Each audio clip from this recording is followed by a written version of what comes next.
మీ ఎలాంటి వ్యాపార ప్రకటనలకైనా వెంటనే మా ఛానల్ సంప్రదించండి. అందరికి నమస్కారం, నేను శిరీష. ముందుగా అందరికీ శ్రీ పరాభావనామ సంవత్సర ఉగాది శుభాకాంక్షలు. ప్రస్తుతం మనతో పాటు ఉన్నారు ప్రముఖ ఆధ్యాత్మికవేత్త, జ్యోతిష్య పండితులు డాక్టర్ వేణుగోపాల్ గారు. గురుగారితో మాట్లాడదాం. నమస్కారం గురుగారు. నమస్తే మా గురుగారు, విశేషంగా మీకు కూడా ఉగాది శుభాకాంక్షలు అండి. ద్వాదశి రాశిలో అయిన తులారాశి వారికి ఈ సంవత్సరం ఎలా ఉండబోతుందంటారు? ఎలాంటి జాగ్రత్తలు తీసుకోవచ్చు అంటారు? ఆర్థిక పరంగా, ఆరోగ్య పరంగా ఈ నవగ్రహాల ప్రభావం ఈ సంవత్సరం ఈ రాశిపై ఎలా ఉంటుందంటారు? తప్పకుండా అమ్మా. తులారాశి వారికి సంవత్సరం చాలా బాగుంది. మీ అందరికీ కూడా పరాభవానామ సంవత్సరం, తెలుగు సంవత్సరం ఉగాది పండుగ శుభాకాంక్షలు. మనం తులారాశి గురించి మాట్లాడుకునేటప్పుడు చిత్తా నక్షత్రం 3, 4, 2 పాదాల వారు, స్వాతి నక్షత్రం 1, 2, 3, 4 పాదాల వారు, విశాఖ నక్షత్రం 1, 2, 3 పాదాల వారు, ఈ 9 నక్షత్ర పాదాల వారిని తులారాశి వారు అని పిలుస్తూ ఉంటాం. ఇప్పుడు మనం చెప్పుకోయే ఫలితాలంతా కూడా ఈ 9 నక్షత్ర పాదాల వారికి వర్తిస్తాయి. ఆదాయం 5, వ్యయం 14, గౌరవం 6, అవమానం 3గా ఈ సంవత్సరం వారికి ఫలితాలు చెప్పడం జరిగింది. తులారాశి వారికి ప్రధానంగా ఈ సంవత్సరం గురువు వారికి భాగ్యస్థానంలో అనుకూలంగా ఉన్నాడు. ఈ గురువు వారికి తులారాశి వారికి తృతీయ షష్టాధిపతి, అనగా జన సహకారం బాగుంటుంది. కొంతమంది సమాజంలో పేరున్నటువంటి వ్యక్తులు, మంచి వ్యక్తులు వీరికి పరిచయం అవుతారు. వారి సహకారంతో వారు చాలా పనులని చక్కదిద్దుకుంటారు. ముఖ్యంగా నూతన అవకాశాలు చేజిక్కించుకుంటారు. పోటీ ప్రపంచంలో పరీక్షలు రాసేటువంటి విద్యార్థులు కానీ, మామూలు పరీక్షలు రాసేవారు కానీ, ఇంటర్వ్యూల్లో వెళ్ళేటువంటి వాళ్ళకి అనుకూలంగా ఉంటుంది. చాలా మంచి మంచి అవకాశాలు వస్తాయి. ఆర్థికంగా బలపడతారు. సమాజంలో గౌరవ మర్యాదలు తెచ్చుకుంటారు. పేరు ప్రఖ్యాతులు కూడా తెచ్చుకుంటారు ఈ సంవత్సరం తులారాశి వారు. అయితే జూన్ 2వ తారీఖు తర్వాత తులారాశి వారికి ఈ గురువు కర్కాటక రాశిలోనికి ప్రవేశించడం, అది వీరికి అష్టమ భావం కావడం వల్ల వీరికి ఎవరికైనా ఈ డయాబెటిక్ లాంటి దీర్ఘకాలికమైన అనారోగ్యాలు ఉంటే అది పెరగడానికి అవకాశం ఉంటుంది. వయసు రీత్యా పెద్దవాళ్ళకి ఇటువంటి సహజమైపోయింది ఈ రోజుల్లో డయాబెటిక్. అటువంటి రోగాలు ఉన్నటువంటి వారు కొంచెం జాగ్రత్తలు తీసుకోవాలి. అలాగే జన సహకార లోపం తగ్గిపోతుంది.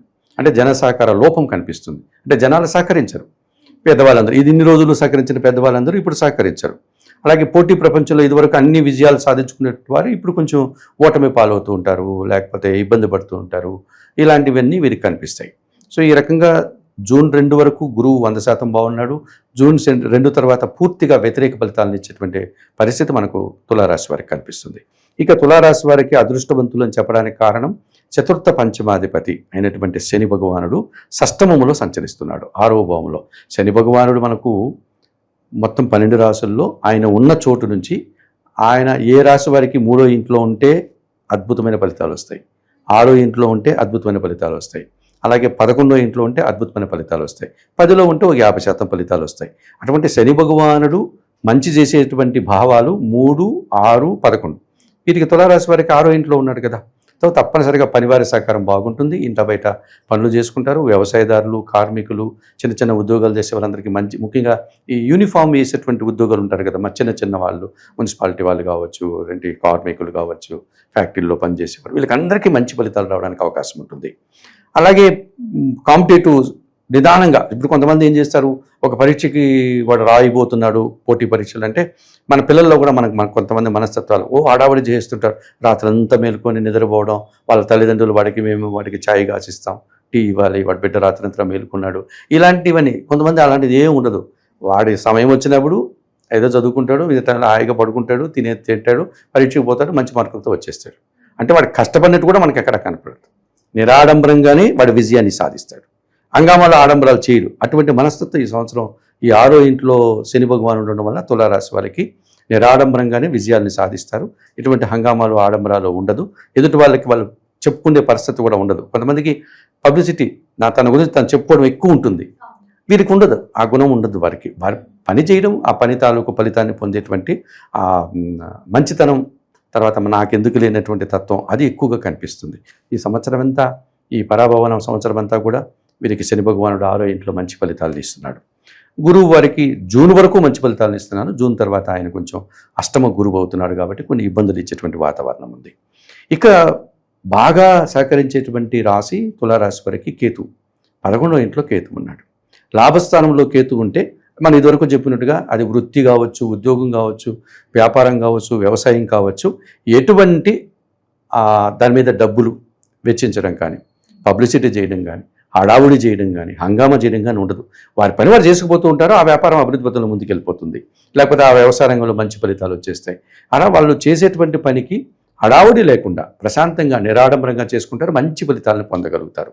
అలాగే భగవంతుని ఆశీస్సులు పుష్కలంగా ఉంటుంది. ఈ సంవత్సరం తీర్థయాత్రలకు వెళ్ళారు, చక్కగా వెళ్తారు, వారు అనుకున్నట్టుగా ఆ దేవస్థానాలకు వెళ్ళి ఆ స్వామివారిని దర్శించుకుంటారు, తిరిగి వచ్చేస్తారు. ఏదైనా పూజలు చేయాలి, హోమాలు యాగాలు లాంటివి చక్కగా చేసుకోగలుగుతారు.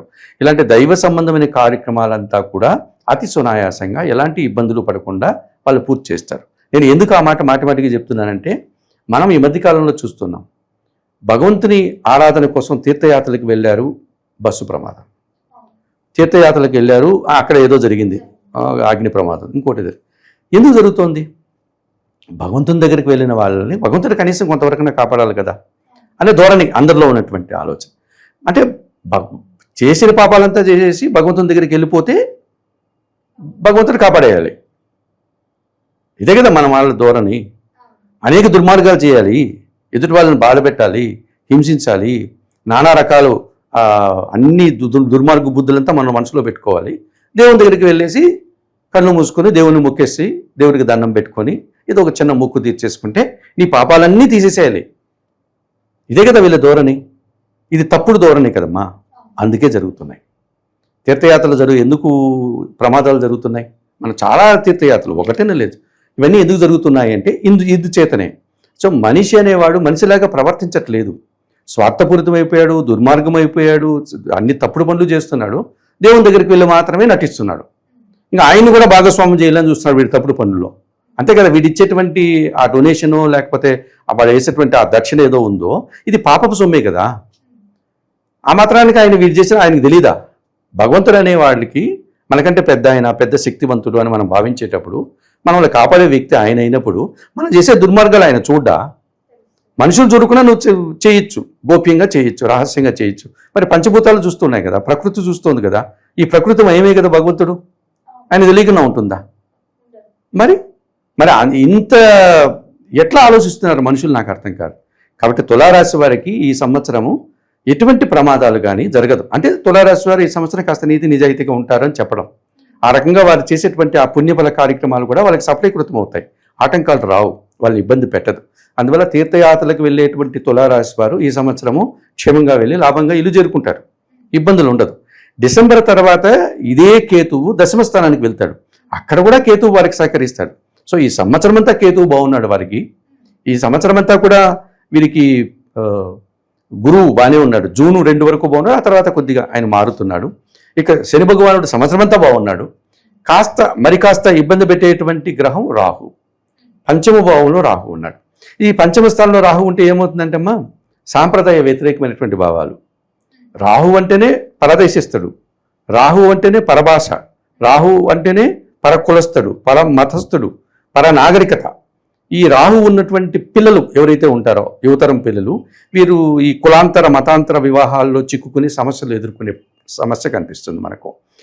అట్లా అయినప్పుడు ఏమవుతారు, ఏటికి ఎదురెదిరినటువంటి పరిస్థితులు కదా. సమాజంలో కొన్ని నిర్ణయాలు ఉంటాయి, వారి కుటుంబ పరంగా, వాళ్ళ కులపరమైనటువంటివి ఏవో ఉంటాయి. ఆ నియమాలకు వ్యతిరేకంగా వారు ప్రవర్తించినప్పుడు ఆ సమస్యలని వాళ్ళని వెంటాడతాయి కదా. అటువంటి సమస్యలు ఎదుర్కొనే ప్రమాదం కనిపిస్తుంది తులారాశి వారు. అలాగే డిసెంబర్ తర్వాత అది చతుర్థ భావంలోనికి వెళ్తాడు రాహు. కుటుంబ భావం, చతుర్థ భావం అంటే కుటుంబం కదమ్మా. అక్కడ కుటుంబంలో దుబారా ఖర్చులు, దుబారా ఆలోచనలు, ఇవన్నీ చేయడం వల్ల కూడా రాహు పూర్తిగా ఈ సంవత్సరం ప్రతికూలంగా ఉన్నాడు. అలాగే గురువు జూన్ 2 తర్వాత ప్రతికూలంగా ఉన్నాడు. కేతు ఈ సంవత్సరం అంతా బాగున్నాడు వారికి. శని భగవానుడి సంవత్సరం అంతా బాగున్నాడు.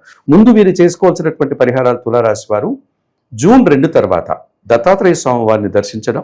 ఆయన ఆలయాలు మనకు చాలా ఉన్నాయి అందుబాటులో. పీఠాపురం ఉంది, తర్వాత కర్ణాటకలో గానుగాపురం అనే ఊరిలోనే అలా చాలా చోట్ల ఉన్నాయి.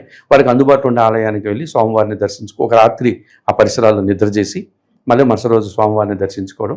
ఆయన చరిత్ర, గురు చరిత్ర పుస్తకం దొరుకుతుంది. దాన్ని ఒక సప్తాహం 7 రోజులు, గురువారం నుంచి బుధవారం వరకు, రోజుకి ఎన్ని పేజీలు చదవాలో కూడా అందులో ఉంటుంది. ఆ ప్రకారం 7 రోజులు నిష్ఠగా చదివినా ఆ గురు చరిత్ర కొంతవరకు గురుబలం రావడానికి అవకాశం ఉంటుంది. ఈ అష్టమ గురుదోషం నుంచి బయటపడడానికి అది చక్కటి పరిహారం. శనగలు నైవేద్యంగా పెట్టచ్చు స్వామివారికి, వారే స్వయంగా తయారు చేసి ఆ పని చేసుకోవచ్చు. ఇక వారికి రాహు దోషం నుంచి బయటపడడానికి చాముండేశ్వరి అమ్మవారి దర్శనం చేసుకోవడం, అవకాశం లేకపోతే కనకదుర్గాదేవి దర్శనం చేసుకోవడం, దేవీ ఖడ్గమాల స్తోత్రం పారాయణం చేసుకోవడం, మినుములు పక్షులకు కానీ లేకపోతే ఆవులకు కానీ దానం చేయడం, లేదా పేదవారికి నిరుపేదవారికి ఎవరైతే దాన్ని సద్వినియోగం చేసుకుంటారో వారికి మినుములు దానం చేయడం, ఈ రకంగా చేసుకోవడం వల్ల తులారాశి వారి సంవత్సరం మంచి ఫలితాలు పొందడానికి అవకాశం ఉంటుంది. గురుగారు, మొత్తం ఇది సంవత్సరంలో తులారాశి వారికి ఎలా ఉంది, ఎలాంటి జాగ్రత్తలు తీసుకోవాలో తెలియజేసినందుకు ధన్యవాదాలండి.